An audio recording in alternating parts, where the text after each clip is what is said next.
je ne peux pas laisser passer cette conférence sans dire un mot sur le secteur bancaire. Mon propos de tout à l'heure portait quasi exclusivement sur la Banque centrale, sur la politique monétaire, la politique micro-prudentielle et macro-prudentielle. Évidemment, il faut marcher sur les deux jambes. La première jambe, c'est celle dont je viens de parler. La deuxième jambe, c'est le système bancaire. Or, le système bancaire, j'ai la conviction qu'il est arrivé aujourd'hui à la fin d'un cycle et il faut passer à un autre cycle. Et il faut que le système bancaire marocain puisse trouver des solutions à ses faiblesses, à ses fêlures. J'en vois 5.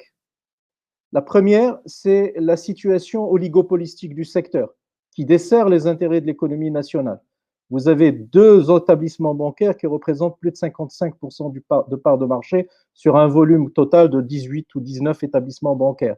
Et si vous prenez les trois premières banques, c'est les 2 tiers du marché. C'est une situation de marché imparfaite.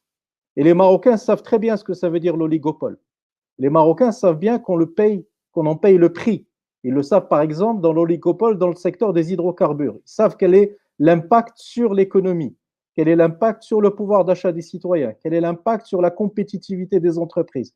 Il ne faudrait pas qu'on laisse perdurer dans notre économie un autre oligopole qui pourrait se traduire par des conséquences fâcheuses pour notre économie. Sachez que le total des bilans des banques, c'est 1500 milliards de dirhams à peu près. C'est considérable, c'est 130% du PIB national. C'est 187% de la dette du Trésor public et c'est plus de 150% de la dette publique. C'est une force de frappe considérable, c'est une capacité à mobiliser de l'épargne et à orienter l'affectation de cette épargne. Et donc, il est important qu'on puisse corriger cette situation imparfaite de marché en déconstruisant les oligopoles, en favorisant l'implantation de banques étrangères, de banques régionales, de banques spécialisées, en créant un pôle public financier et bancaire qui s'appuierait sur une banque publique d'investissement marocaine qui viendrait agréger toutes les petites structures qui aujourd'hui existent dans le secteur public financier, mais qui n'ont pas la taille critique et qui deviendraient, en les agrégeant dans une BPI, un acteur significatif, un acteur important, un acteur partenaire du secteur bancaire commercial privé et qui viendrait en cofinancement, évidemment, soutenir la politique d'industrialisation de notre pays et financer les activités dont la rentabilité est à long terme ou les activités qui sont fortement capitalistiques ou fortement risquées. Deuxième point, deuxième faiblesse, c'est le niveau de la marge d'intermédiation bancaire. Depuis 10 ans, elle est restée inchangée. Qu'il pleuve ou qu'il vente ou qu'il fasse beau dans notre économie, la marge d'intermédiation bancaire est sanctuarisée. Elle est de l'ordre de 3%, au moment où le taux directeur de la Banque centrale a été réduit de 50%. Nous sommes dans un marché dirigé par les prix.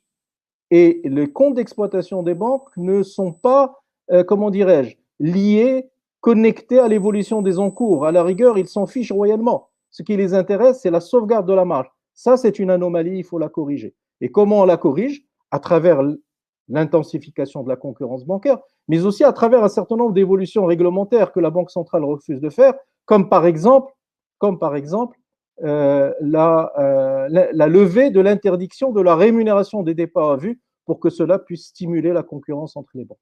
La troisième fêlure ou troisième insuffisance, c'est l'insuffisante réglementation de la facturation des commissions et des frais aux clients des banques.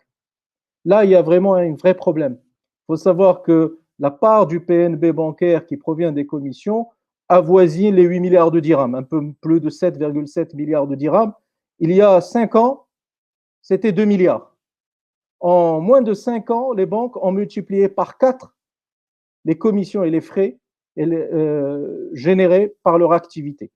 Et dans ce domaine, il y a un travail majeur à faire en termes de protection de la clientèle et en termes de régulation de la facturation des commissions et des frais par les banques. C'est vrai qu'elles ont l'obligation, à travers une circulaire de Banque Le Maghreb, de publier leur tarification, mais c'est vraiment très cosmétique comme réglementation. Il faut aller beaucoup plus loin et protéger les clients, en particulier les plus faibles, les TPME et les particuliers. Quatrième et avant-dernière fêlure, c'est ce que j'appelle moi le gentleman agreement entre le Trésor public et les banques. Le Trésor public trouve auprès des banques un acteur qui vient financer sa dette abyssale, je le disais tout à l'heure, c'est le premier créancier du Trésor, plus de 160 milliards de dirhams de bons du Trésor sont portés dans les bilans des banques, et inversement, les banques trouvent auprès du Trésor public et de l'État des facilités sur le marché monétaire sans condition de réemploi. Eh bien, c'est un équilibre factice, c'est un équilibre fragile. Les banques et le Trésor public, je dirais en termes un peu vulgaires, se tiennent par la barbichette.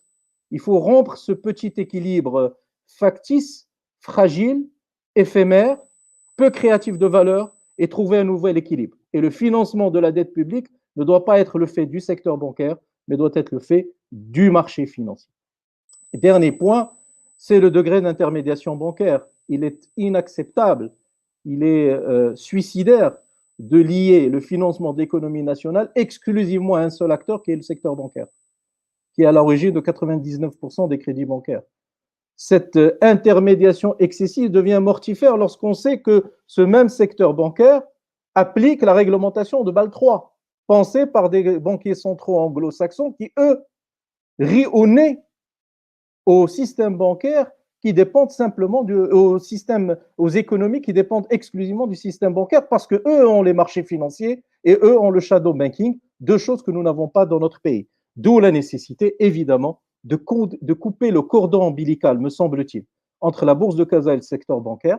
Je vous rappelle que la bourse de Casa son capital était détenu uniquement par les acteurs du marché boursier et il y a eu en 2015, sous le précédent gouvernement, une politique de ce qu'ils ont appelé la démutualisation du capital de la bourse de Casa. Ils ont fait entrer dans le capital de la bourse Casa les compagnies d'assurance, les banques et le premier actionnaire de la bourse, la CDG et Casablanca Finance City. C'est une aberration parce que le marché boursier est en concurrence avec le marché bancaire. Comment est-ce qu'on peut mettre le marché boursier sous l'autorité capitalistique du marché bancaire? Il y a une aberration. Il faut vraiment couper le cordon ombilical et donner la possibilité aux opérateurs du marché boursier de prendre leur propre envol pour être des acteurs concurrents du marché bancaire. Tout ça, bien évidemment, dans l'intérêt des opérateurs de l'économie nationale. Enfin, me semble-t-il, il faut vraiment que le secteur bancaire marocain fasse sa mue et transforme son business model pour relever les défis d'avenir.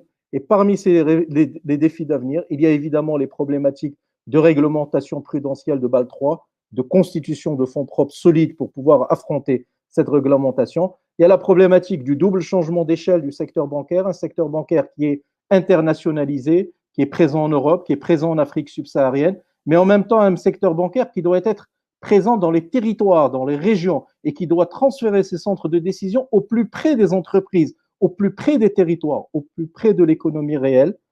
Il y a également la problématique du renforcement de la protection de la clientèle, j'en parlais tout à l'heure, la problématique de l'innovation financière, et enfin, une problématique majeure, la gouvernance du système bancaire.